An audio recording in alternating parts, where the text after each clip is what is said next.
Hi అండి అందరికీ. ఇంట్లో కూరగాయలు లేనప్పుడు మీరైతే ఏ కర్రీ చేస్తారు కమెంట్స్లో చెప్పండి. నేనైతే ఈ శనగపప్పు ఆలు మసాలా కర్రీని అయితే ప్రిపేర్ చేస్తాను. మా ఇంట్లో అందరికీ చాలా ఇష్టం. ఇది అన్నంలోకైనా చపాతీలోకైనా చాలా బాగుంటుంది.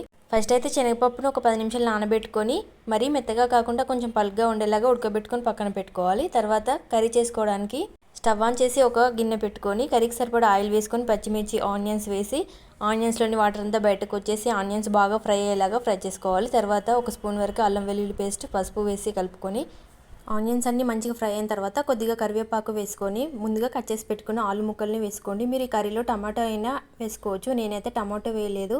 మీకు కావాలనుకుంటే టమాటో వేసుకోండి. ఆలు శనగపప్పు వేసి బాగా కలుపుకున్న తర్వాత మన టేస్ట్కి తగ్గట్టుగా కారాన్ని వేసి కలుపుకొని దీంట్లోనే ఒక స్పూన్ వరకు ధనియాల పొడి వేసుకోండి. మొత్తం మిక్స్ చేసుకున్న తర్వాత ఒక 1.5 గ్లాస్ వరకు వాటర్ పోసుకొని ఐ ఫ్లేమ్లో కర్రీ దగ్గర పడేంత వరకు ఉడికించుకోవాలి. ఇలా దగ్గర పడిన తర్వాత చిటికెడు గరం మసాలా వేసి కలుపుకొని స్టవ్ ఆఫ్ చేసుకుంటే ఎంతో టేస్టీ ఆలు శనగపప్పు మసాలా కర్రీ రెడీ.